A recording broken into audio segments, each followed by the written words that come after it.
My name is Lillian. I'm 26, and I'm the middle child from what used to be my Minnesota family. 2 months ago, I packed everything I owned into my car and drove to Colorado. The most shocking part. My parents didn't notice I was gone for over 6 weeks.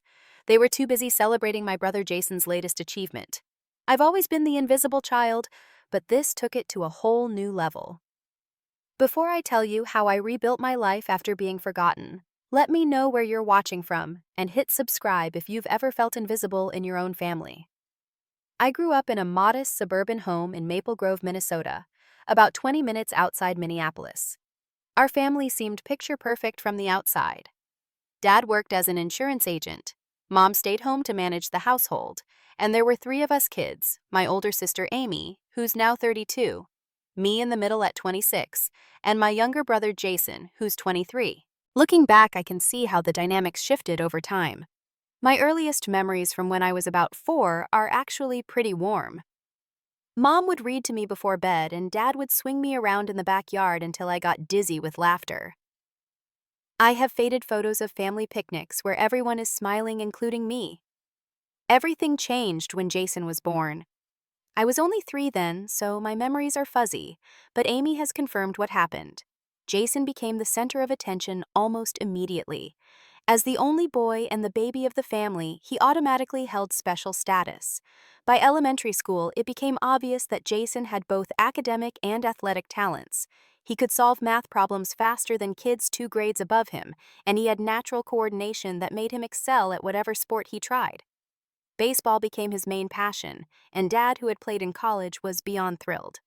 "That's my boy." It became Dad's catchphrase at every game, every award ceremony, every parent-teacher conference. I can still hear the pride vibrating in his voice, a tone I never heard when he talked about me or Amy. Mom was less obvious about her favoritism, but it was there in 1,000 small ways. She'd spend hours driving Jason to practices and making special protein-rich meals for game days. Meanwhile, I had to remind her repeatedly about my art club pickup times, and she'd often be late or send me with Amy. When I was in 5th grade, I won first place in a statewide art contest. My watercolor painting of our local lake at sunset was selected from over 500 entries to be displayed at the Minneapolis Institute of Art. I couldn't wait to tell my parents, imagining how proud they would be. I saved the news until dinner, bursting with excitement as we sat down to eat. "Guess what happened at school today?" I said, practically bouncing in my chair. Before I could continue, Jason interrupted. "Coach says I might make the traveling team next season," he announced. "That's amazing, buddy," Dad exclaimed, reaching over to ruffle Jason's hair. "If you keep working on your curveball, you'll be unstoppable." Mom beamed. "We should celebrate. How about ice cream after dinner?" I waited for the conversation to circle back to me, but it never did. When I finally managed to share my news, Dad nodded absently and said, "That's nice, Lily," before turning back to Jason to discuss summer training camps. Mom at least said we should go see your painting sometime, but that sometime never came. The exhibition lasted 2 weeks, and despite my reminders, no one in my family ever saw my artwork on display. Meanwhile, that same month, we all attended 3 of Jason's baseball games, sitting through a thunderstorm for one of them because Dad insisted we show family support. The pattern continued through high school. My graduation ceremony was scheduled the same day as one of Jason's regional baseball tournaments. My parents didn't hesitate. They went to his game, sending Amy as their representative to my graduation. I walked across the stage, accepted my diploma, and looked out at the crowd to see only my sister clapping amid a sea of complete families. College acceptance was another pivotal moment. I'd worked incredibly hard to get into the visual communication program at the University of Minnesota. When my acceptance letter arrived, I wanted to celebrate, so I made dinner reservations at a nice restaurant and invited everyone. The night of the dinner, I sat alone at the table for almost an hour before Amy showed up apologetically. "Jason has food poisoning," she explained, "and Mom and Dad are taking care of him." I later discovered he'd just eaten too many hot dogs at a friend's barbecue and was perfectly fine after throwing up once. But my celebration dinner was ruined, and we never rescheduled it. By that point, I'd grown accustomed to withdrawing into myself. I stopped sharing achievements or seeking validation. I found refuge in my art, pouring my emotions into graphic design projects where I could control every element, unlike my family life. I became self-reliant out of necessity. While my parents attended every parent-teacher conference for Jason, I figured out college applications on my own. When he needed new equipment, they never hesitated to spend hundreds of dollars. Meanwhile, I worked at a local coffee shop to save for my own laptop for design work. The invisibility I felt wasn't dramatic or obvious enough to call abuse. It was a slow erosion of my sense of worth, a subtle message repeated daily, "You matter less." And over time, I came to believe it. Despite everything, I decided to attend the University of Minnesota for college. It was close to home, had a strong graphic design program, and most importantly, offered me enough scholarship money to make it affordable. Unlike Jason, whose tuition would later be fully covered by my parents, I knew I would need to fund most of my education myself. My first taste of true independence came with dorm life.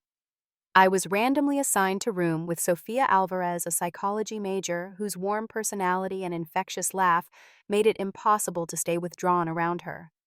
Within weeks, she had picked up on my family dynamics without me having to explain much. "Your parents forgot to call you on your birthday?" she asked incredulously one October evening. "That's not normal, Lillian. My mom calls me every single Sunday whether I want her to or not." Sophia became my window into what healthy family relationships could look like. She included me in video calls with her boisterous Cuban-American family, who immediately adopted me as an honorary member. Her mother would ask about my design projects with genuine interest, something my own parents had never done. The contrast became painfully clear during Thanksgiving break freshman year. I went home expecting at least some acknowledgement after being away for months. Instead, I walked into a house decorated for the holiday to find the dining table set for 4 people, not 5. "Oh," my mother exclaimed when she saw me standing in the doorway with my overnight bag. "I forgot you were coming home today." She hurriedly added another place setting, squeezing a chair into the corner of the table. That night, the conversation revolved entirely around Jason's first semester at the same university where he'd already become a standout on the baseball team. "Coach says he hasn't seen a freshman with this much potential in years," my father boasted, clapping Jason on the shoulder. No one asked about my classes, my projects, or my new friends. When I tried to share a story about winning a department design competition, my mother interrupted to pass Jason more mashed potatoes, and the moment was lost. I returned to campus early, spending the rest of break with Sophia and her cousin who lived in Minneapolis. They took me ice skating and to holiday markets, showing me more familial warmth in 3 days than I'd felt in years at home. The pattern continued throughout college. I worked 20 hours a week at the campus design center to pay for books and expenses. Meanwhile, Jason had a brand new car provided by our parents so he could focus on baseball without distractions. I graduated with honors in graphic design after 4 years of balancing work and school. My senior portfolio exhibition attracted attention from several local companies, and one professor called my work exceptionally innovative. At graduation, my parents showed up late, missed my walk across the stage, and left early because Jason had a summer league game that afternoon. With student loans to repay and a challenging job market, I reluctantly moved back into my childhood home after graduation. I'd hoped to find an apartment with friends, but needed to save money first. I agreed to pay my parents' rent, a lesson in responsibility, my father called it, though Jason lived there rent-free during summer breaks. The final indignity came 3 weeks after moving back home. I returned from my part-time job at a local print shop to find my bedroom completely transformed. My bed was gone, replaced by display shelves lined with Jason's trophies and baseball memorabilia. My desk had been moved to the corner, barely accessible behind a new glass cabinet. "We needed somewhere proper to display Jason's achievements," my mother explained when she saw my shocked expression. "Your sister's old room is being used for storage, and this gets such nice natural light for the trophies." "Where am I supposed to sleep?" I asked, still processing the fact that they had moved all my belongings without asking. "The couch pulls out," my father replied, not looking up from his newspaper. "It's just temporary until we figure something else out." That temporary solution lasted 4 months. I slept on the living room couch, packing up my bedding each morning while still paying rent. My privacy was non-existent, and I had nowhere to work on freelance design projects except the kitchen table where I was frequently asked to move when family meals needed to be prepared. During this time, I applied relentlessly for graphic design positions, hoping for any opportunity to escape. After dozens of rejections and a few promising interviews that didn't pan out, I finally received an offer from a marketing agency in Denver, Colorado. The position was remote with occasional in-office meetings offering a salary that would allow me to live independently. I accepted immediately. That night, as I listened to my parents excitedly discuss Jason's upcoming senior season from my couch bed, I made a decision. I wouldn't announce my job or my plans to move. I would simply leave and see how long it took them to notice I was gone. It wasn't just a test. It was a final, desperate attempt to matter. If they noticed quickly, perhaps there was something still worth salvaging in our relationship. If not, well, I would have my answer once and for all. Over the next month, I secretly prepared for my move to Denver. I opened a new bank account at a different bank so my parents wouldn't accidentally see large withdrawals from our shared local branch. I researched affordable apartments in Denver neighborhoods, eventually finding a small studio in the Capitol Hill area that I could afford on my new salary. I signed the lease electronically and paid the deposit from my savings. Each day while my parents were at work or at Jason's games, I sorted through my possessions, donating what I couldn't take, and packing the rest into suitcases and boxes that I stored in my car trunk or at Sophia's cousin's apartment. No one noticed the gradual disappearance of my belongings from the house. My clothes, books, art supplies, and personal mementos vanished bit by bit, yet not once did my parents comment or question where things were going. It was as if they didn't see me enough to notice what was missing. The day of my departure arrived on a Tuesday in April. My parents had left early to attend a special breakfast honoring student athletes, with Jason being recognized for his contributions to the university baseball team. I knew they wouldn't be back until evening. I loaded the last of my belongings into my car, a used Honda Civic I'd purchased with my own money during college. I took one final look around the living room that had been my makeshift bedroom. On the kitchen counter, I left a simple note that read, "I've moved out, Lillian." No forwarding address, no explanation, just a statement of fact. Part of me hoped they'd panic immediately, call my phone, reach out to my friends trying to locate me. The other part already knew better. The 12-hour drive to Denver was emotionally turbulent. As Minnesota's familiar landscape gave way to the plains of Iowa and Nebraska, I cycled through feelings of guilt, liberation, sadness, and anticipation. By the time the Rocky Mountains appeared on the horizon, a strange calm had settled over me. This was a new beginning, whether my family cared or not. My studio apartment was tiny, but mine alone. The building was older but well-maintained, with large windows that filled the space with natural light, perfect for my design work. I spent that first evening assembling the second-hand furniture I'd arranged to purchase through online marketplaces, creating a workspace near the window and a cozy sleeping area in the corner. That night, I placed my phone on the nightstand and went to sleep in my new home, halfway expecting to wake to a flurry of worried messages. Morning came with no notifications. No calls, no texts, no emails from my family. I told myself it was still early. Perhaps they hadn't noticed yet.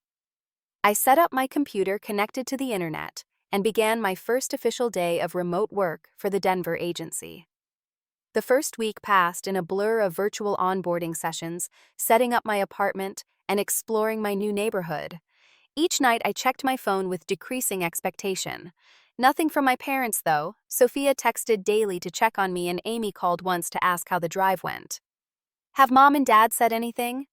I asked Amy during our brief conversation. There was an uncomfortable pause before she answered. "Not really. I haven't wanted to bring it up and cause drama."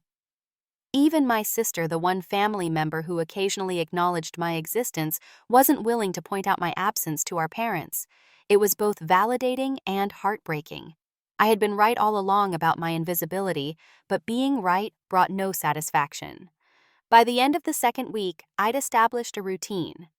I worked during the day, took walks around my neighborhood in the evenings, and tried to process my complicated emotions about my family's continued silence. I joined a local community center with a small gym and attended a free yoga class where I exchanged smiles with strangers who noticed me more than my own parents did. During the third week, I met Gabriella, a graphic novelist who lived in the apartment across the hall. She knocked on my door one evening to ask if I could accept a package for her while she was away for the weekend. Our brief interaction led to coffee the following week, where we discovered a shared love of visual storytelling and many similar tastes in music and books. "So you moved from Minnesota without telling your family?" she asked when I shared a condensed version of my situation. "That's either incredibly brave or totally reckless. Maybe both." Her straightforward response was refreshing after years of people making excuses for my parents' behavior. "No, I'm sure they love you deep down," or "maybe they're just busy." Gabriella saw the situation for what it was and didn't try to minimize it. 3 weeks turned into 4, then 5. I had now been gone for over a month. My job was going well. My supervisor praised my portfolio work and assigned me to help redesign a campaign for one of their major clients. I'd explored parts of Denver, hiked on beginner trails in nearby parks, and started building a life that revolved around my own interests and needs, rather than working around Jason's schedule. Amy called every Sunday, and during our 5th call, she finally admitted, "I mentioned to Mom that I hadn't heard from you in a while, and she said something about you probably being busy with friends. I don't think they've realized you're not sleeping on the couch anymore." I wasn't surprised, but the confirmation still stung. "The note I left has been on the counter for over a month," I said quietly. "Unless someone threw it away, it's right there saying I moved out." "You know how they are," Amy sighed. "They probably saw it but didn't process it. Dad never reads notes and Mom would assume it meant you were staying with a friend temporarily." Amy had always been the family peacekeeper, making excuses and smoothing things over. I understood her position. Confronting our parents meant acknowledging painful truths about our family dynamic. But I was done pretending. As the 6th week began, I received an invitation to a department meeting at the agency's physical office. My first in-person professional event in my new city felt significant, a tangible marker of my transition. I bought a new outfit, prepared my portfolio highlights, and felt genuine excitement about this step in my career. The meeting went well, with my remote work receiving positive feedback from the creative director. Afterward, a few colleagues invited me for happy hour drinks. Sitting with them at a rooftop bar overlooking the city, I experienced a moment of clarity. These people who barely knew me had shown more interest in my work and my thoughts in one evening than my parents had in years. That night, I returned to my apartment and found a small package leaning against my door. Gabriella had left me a hand-illustrated welcome card and a small air plant in a colorful ceramic pot she'd made herself. "Every new home needs something living in it," the card read. "Welcome to Denver, friend." I placed the plant on my windowsill and took a photo of my apartment in the warm evening light. Without overthinking it, I posted it to my rarely used Instagram with the caption, "6 weeks in Denver, home at last." It was the first public acknowledgement of my move. I wasn't hiding, but I also wasn't reaching out directly to my parents. If they happened to see it, so be it. My birthday passed that weekend with no acknowledgement from my parents, though Amy sent a gift card and Sophia called for a long chat. Gabriella surprised me with cupcakes from a local bakery and introduced me to a few of her friends at a low-key dinner. As week 6 turned into week 7, I focused on my work and continued building connections in my new city. I joined a design meetup group, started therapy with a counselor specializing in family dynamics, and even attended a support group for adult children of emotionally neglectful parents. In the support group, I shared my story for the first time with people who truly understood. "My parents haven't noticed I moved to another state for almost 2 months now." I said, the words still sounding unbelievable even to me. Instead of the shocked disbelief or uncomfortable pity I usually received, the group nodded in recognition. "My mother forgot to tell me my grandfather died," one woman shared. "She remembered to call my brother immediately, but only mentioned it to me 3 weeks later when I asked about visiting him." These stories helped normalize my experience while also highlighting its fundamental wrongness. I wasn't oversensitive or demanding too much attention. What my family had done was genuinely hurtful and abnormal. As the 8th week of my new life in Denver began, I had established a routine that felt increasingly natural. I had people who texted to check on me, a job where my contributions were valued, and a growing sense of my own worth, independent of family validation. Then everything changed with a single phone call. I was preparing dinner in my tiny kitchen when my phone rang with my mother's contact information lighting up the screen. After nearly 2 months of silence, seeing her name felt surreal. My heart raced as I answered. "Lillian, where are you?" My mother's voice sounded frantic, almost unrecognizable. "We need you to come home this weekend." No greeting, no acknowledgement of the time that had passed. No questions about my well-being or new location, just an immediate demand for my presence. "I moved to Colorado," I replied, my voice surprisingly steady. "I left a note nearly 2 months ago." Mom. There was a pause then. "Colorado? What are you talking about? Is this some kind of joke?" The genuine confusion in her voice confirmed what I had already known but struggled to accept. They truly hadn't noticed I was gone. Not only had they not read my note, but they also hadn't registered my absence from their daily lives for 8 weeks. "Why do you need me this weekend?" I asked, ignoring her questions. "Jason's receiving his athletic scholarship award at a special ceremony." She explained, her voice returning to its normal tone now that she was discussing my brother. "We need to take family photos for the university newsletter. The photographer is booked for Saturday at 2. Of course.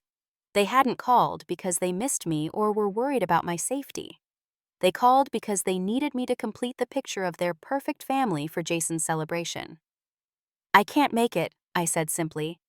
"I live in Denver now. I have a job here." Denver. When did this happen?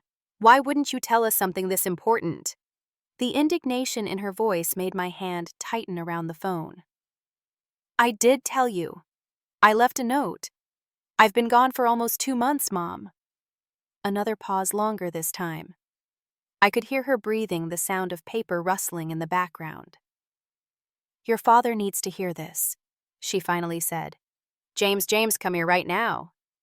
I heard muffled conversation, my father's deeper voice asking questions, then his distinctive throat clearing as he came on the line. "Lillian, what's this nonsense about Colorado? Your mother is very upset." "I moved to Denver 8 weeks ago." I repeated the words, feeling both freeing and painful to say aloud. "I left a note on the kitchen counter saying I was moving out." "And you didn't think to discuss this with us first?" His tone had shifted to the one he used when laying down rules, authoritative and final.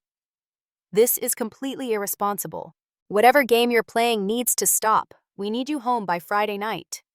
The familiar dismissal of my autonomy, the assumption that my life choices were a game while Jason's were serious pursuits worthy of support, it all crashed over me like a wave. Something inside me broke, or perhaps finally healed. "No," I said firmly. "I'm not coming." After ending the call, I sat on my small couch feeling hollow, yet somehow lighter. The emotional numbness gave way to a flood of feelings so intense I could barely breathe. I sobbed until my throat was raw, mourning the family I had always wanted, but never truly had. The calls continued throughout the evening, my mother alternating between tearful pleas and guilt trips, my father growing increasingly stern with each voicemail. Around midnight, the family group text exploded with messages. Jason's contribution was the most cutting. "Way to make everything about you, Lillian. You always have to ruin my important moments by being selfish." The irony was so profound, I actually laughed through my tears. After a lifetime of disappearing into the background of Jason's important moments, I was now being accused of stealing his spotlight by simply not being available on demand. Amy sent private texts trying to mediate. "They're really upset, Lil. Could you maybe come just for the day? I know it's a lot to ask." Even now, she couldn't fully stand up for me. She understood the dynamic but remained complicit in it, unwilling to disrupt the family narrative. The emotional toll affected my physical health almost immediately. I slept poorly, picked at my food, and struggled to focus during work meetings. During an important presentation to a client, I had to excuse myself when a panic attack left me gasping for air in the middle of my carefully prepared pitch. My manager was understanding, but concerned. "Whatever's going on, Lillian, you need to address it," she advised gently. "Your work has been excellent, but you look like you haven't slept in days." Gabriella became my unexpected guardian, bringing me soup when I couldn't summon the energy to cook, sitting with me through tearful evenings, and fiercely defending my decisions when I doubted myself. Families are supposed to notice when someone is missing, she said one night as we shared takeout on my living room floor. That's literally the bare minimum. You didn't ask for too much, they offered too little. My therapist helped me work through the complicated grief and anger I felt. You're mourning the family you deserved but never had, she explained during an emergency session, and you're facing the very real decision about whether to maintain contact on their terms, set boundaries for new types of contact, or step away completely. The calls from my parents escalated as the scholarship ceremony approached. My father left a particularly stinging voicemail. This family has always supported each other. Your brother has never missed a single one of your events. This is about loyalty, Lillian. You either show up for family or you're making a statement about where your priorities lie. The blatant revision of history, Jason had never attended any of my art show's graduations or achievements, was the final straw. I needed to address this directly, rather than continue this distorted long-distance exchange. I think you need to have one clear conversation with all of them, my therapist advised. Not to change them, but to speak your truth and decide what comes next based on their response. After careful consideration, I scheduled a video call with my entire family for the evening after Jason's ceremony. I spent hours preparing what I wanted to say, setting boundaries for the conversation, and centering myself for what would surely be an emotional confrontation. The decision to stand up for myself rather than fade back into invisibility marked a turning point. Whatever happened on that call, I would no longer be defined by their perception of me.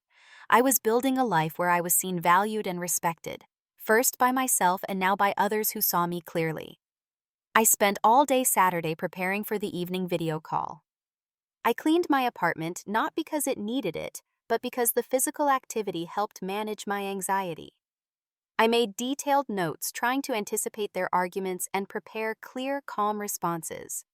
Gabriella checked in via text throughout the day, offering moral support and reminding me to breathe. At exactly 7 p.m., I opened my laptop and initiated the call. My parents appeared first, sitting stiffly side by side on their living room couch. Amy joined from her apartment in St. Paul. Jason connected last, his expression already set in a scowl. Their reactions to seeing my Denver apartment on screen were immediate and revealing. My mother looked genuinely shocked, as if until that moment she hadn't quite believed I had really moved. My father's face tightened with disapproval at this tangible evidence of my independence. Amy looked nervous but managed a small encouraging smile. Jason simply rolled his eyes. So, this is where you've been hiding, my father began, his tone making it clear he viewed my move as childish rather than an adult decision. I haven't been hiding, I replied calmly. I've been living my life openly. I left a note explaining that I was moving out. My mother interjected. We found a scrap of paper weeks after you left. How were we supposed to know you meant permanently? You could have been staying with friends. For 2 months without calling, I countered, without taking my clothes and belongings. Did you notice my car was gone? That my art supplies disappeared? That I wasn't sleeping on the couch you relegated me to after giving my bedroom to Jason's trophies? Jason jumped in, his voice sharp. Here we go again with the victim routine. Some of us actually worked hard and earned those trophies instead of drawing pictures all day. This dismissal of my career and passion, so casual, so ingrained, illustrated perfectly the dynamic I had lived with for years. But instead of shrinking, I felt a surge of clarity and strength. I'm a professional graphic designer with a degree I paid for myself, I stated firmly. I work for a marketing agency in Denver, creating campaigns for national brands. My pictures pay for this apartment and my life here. I'd appreciate it if you'd acknowledge my actual career instead of diminishing it. My father waved his hand dismissively. That's not what this call is about. You embarrassed us yesterday. The photographer had to rearrange everyone because you weren't there. Jason's coach asked where his other sister was. It made us look bad. I've been gone for 8 weeks, I repeated, emphasizing each word. The fact that you only noticed when you needed me for a family photo is exactly why I left without a big announcement. I needed to know if I actually existed in this family when I wasn't serving some purpose for Jason's celebrations. My mother's eyes welled with tears. You've always been so sensitive, Lillian. Not everything is about you. The irony of this statement was so profound, it momentarily left me speechless. When had anything ever been about me? I took a deep breath and opened the digital file I'd prepared. I want to share something with you, I said, sharing my screen. This is a journal I've kept since I was 13. I've marked specific dates.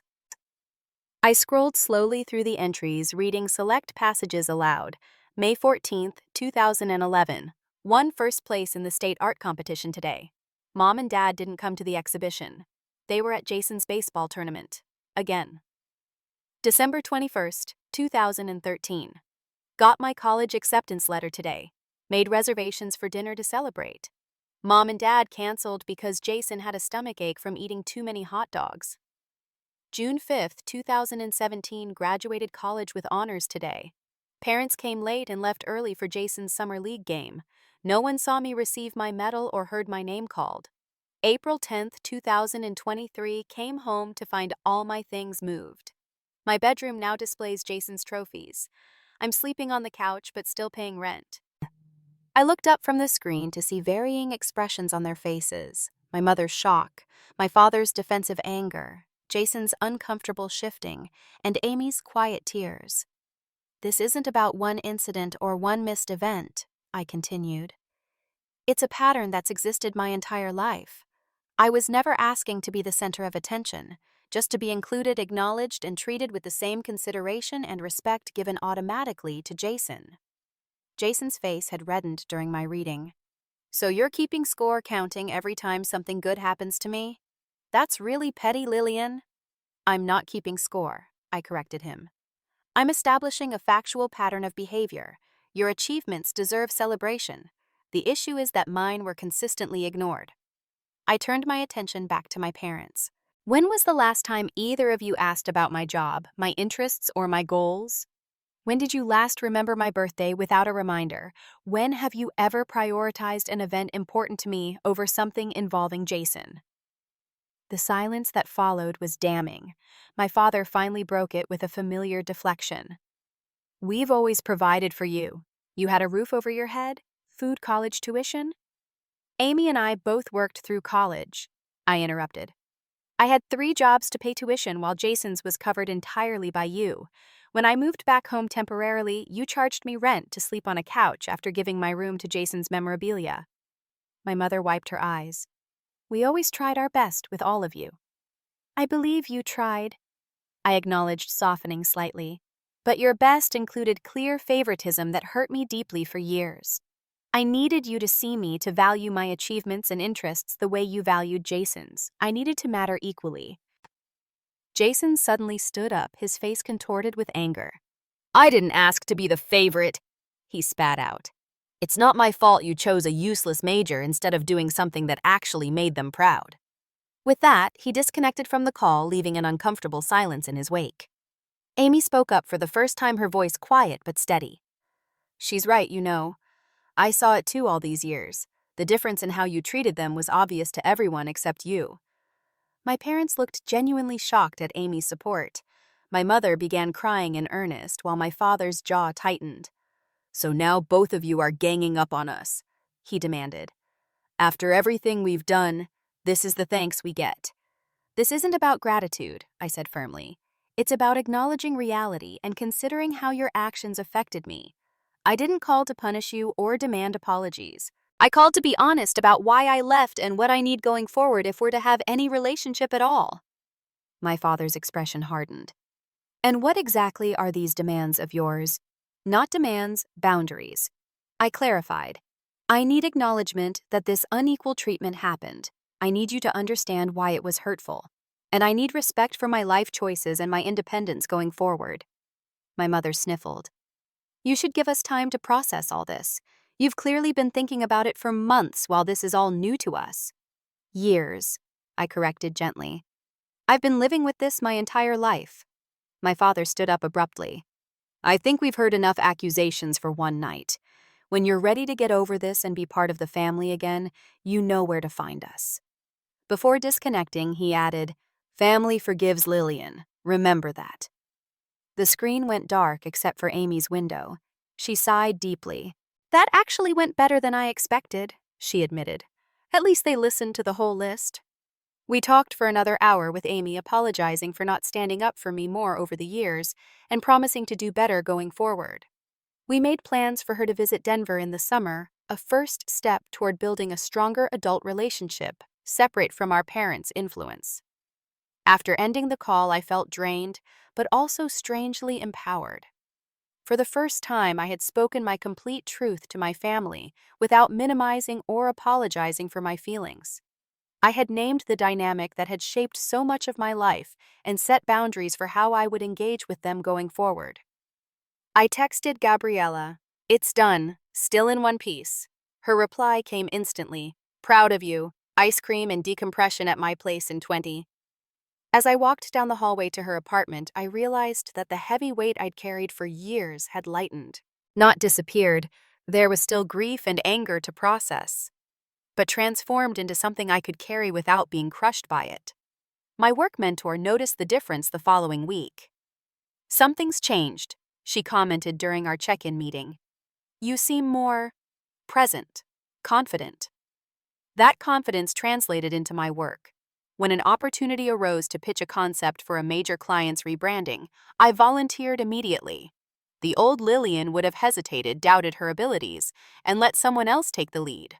I poured everything I had learned about visibility and invisibility into the campaign, creating visuals that captured the feeling of being seen and valued.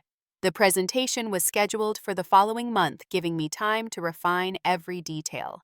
For the first time in my life, I wasn't seeking external validation to confirm my worth.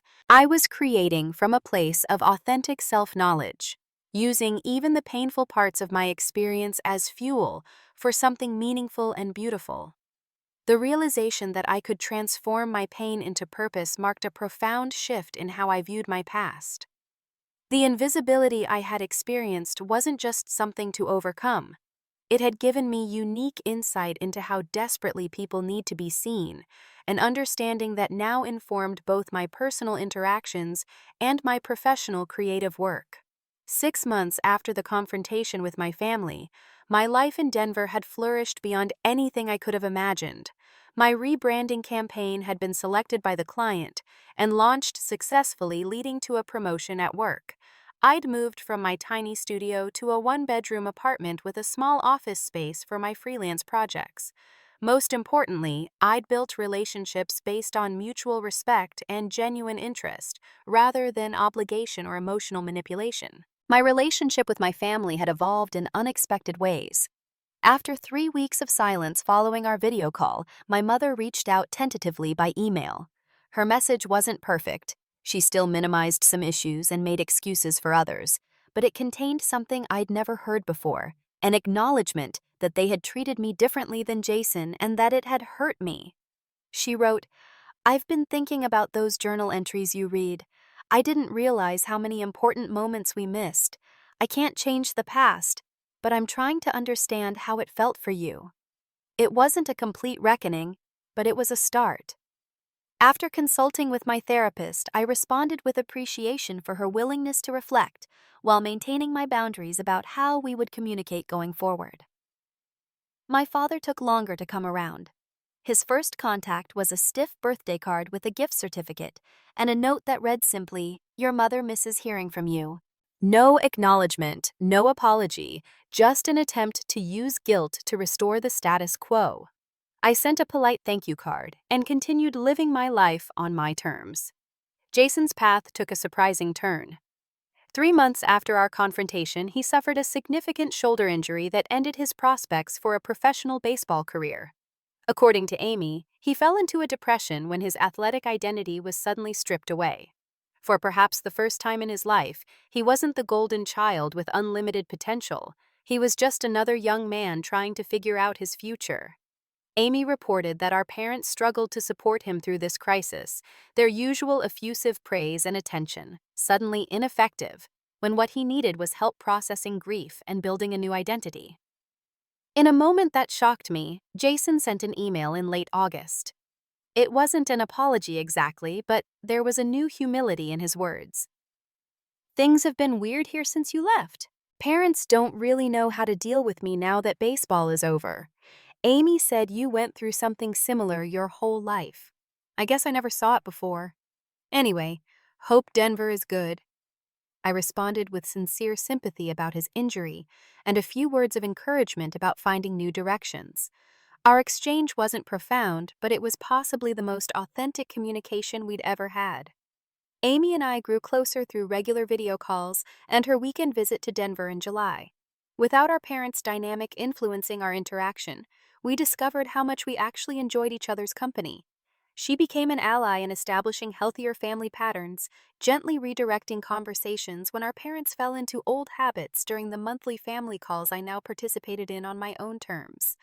The most significant development in my personal life was my friendship with Gabriella evolving into a chosen family bond. She introduced me to her wide circle of friends, many of whom had also moved to Denver from elsewhere, and created their own support networks away from biological families. Together with three other transplants to the city, Tara from Seattle, Daniel from Chicago, and Kira from Atlanta, we formed a tight-knit group that celebrated holidays together, helped each other through difficulties, and provided the consistent emotional support I'd always craved. Our first chosen family Thanksgiving was a chaotic, joyful gathering in Daniel's larger apartment. Everyone contributed dishes, reflecting their backgrounds and traditions. I made my grandmother's wild rice casserole, the one recipe that connected me positively to my Minnesota roots. As we sat around the mismatched tables pushed together to accommodate everyone, I looked at these people who genuinely delighted in each other's company and success. There were no comparisons, no favorites, no conditions on belonging, just authentic connection and celebration of each person's unique qualities. My parents had called earlier that day, extending a last-minute invitation to fly home for their Thanksgiving. When I explained I already had plans with friends, my mother sounded disappointed but said, "That's good you have people there. Maybe Christmas." It was a small acknowledgement of my independent life, a tiny step toward seeing me as an autonomous adult rather than an appendage to their family unit centered around Jason. My artwork during this period reflected my emotional journey. I created a series titled Visible that explored themes of recognition, identity, and belonging through abstract portraits constructed from layered, transparent elements. A local gallery agreed to show the collection, and the opening night brought together my work colleagues, therapy group, friends, and chosen family in a celebration of how far I'd come. 2 weeks before the show, I received an unexpected email from my parents. "We've booked flights to Denver for your gallery opening. If that's okay with you, we'd love to attend." After discussion with my therapist about maintaining boundaries while allowing for growth, I agreed they could come. Their effort to participate in something important to me, traveling to another state specifically for my achievement, represented a significant shift in our dynamic. The night of the opening, I watched nervously as my parents moved through the gallery, studying my work with uncharacteristic attention. My mother approached one piece, a multi-layered composition showing a female figure gradually becoming more defined and vibrant through successive transparent panels, and stood before it for several minutes. "Is this how it felt?" she asked quietly when I joined her. "Like you were there but not quite seen?" "Something like that," I acknowledged, touched by her attempt to understand. My father was less expressive, but made a point of telling the gallery owner that I had always been talented even as a child. It was revisionist history, but perhaps it represented his attempt to rewrite our story into something more balanced. Their visit lasted just 2 days, and while it wasn't without awkward moments, it laid groundwork for a potentially healthier relationship, one based on who we actually were rather than who they had always assumed me to be. My personal growth extended beyond family relationships. I began dating Thomas, a kind and attentive architectural photographer I met through a professional networking event. Unlike my previous relationships, where I had often made myself smaller to accommodate partners' needs with Thomas, I remained fully myself, expressing opinions, maintaining boundaries, and sharing my creative vision without apology. When he asked about my family after several months of dating, I told him the unvarnished truth. His response was validating in its simplicity. They missed out on really knowing an extraordinary person. That's their loss. The most profound change wasn't in any external circumstance, but in how I viewed myself. I no longer measured my worth through others' recognition or approval. I had proven to myself that I was visible, valuable, and whole, whether anyone else acknowledged it or not. The invisible girl who had slipped away from Minnesota without being noticed had become a woman fully present in her own life, creating meaningful work, building authentic relationships, and finding joy in daily existence. The journey hadn't been easy, and some scars would always remain, but they had become part of a larger, richer picture, rather than defining my entire story. As I explained to my therapy group in our final session together, the most important person who needed to see me was myself all along. Everything else could only follow from that beginning. Have you ever felt invisible in your own family, or had to create boundaries to protect your well-being? I'd love to hear your stories in the comments below. If my journey resonated with you, please hit that subscribe button and share this video with someone who might need to hear they're not alone. Remember, sometimes the family we choose becomes our greatest source of strength. Thank you for listening, and remember, you deserve to be seen exactly as you are.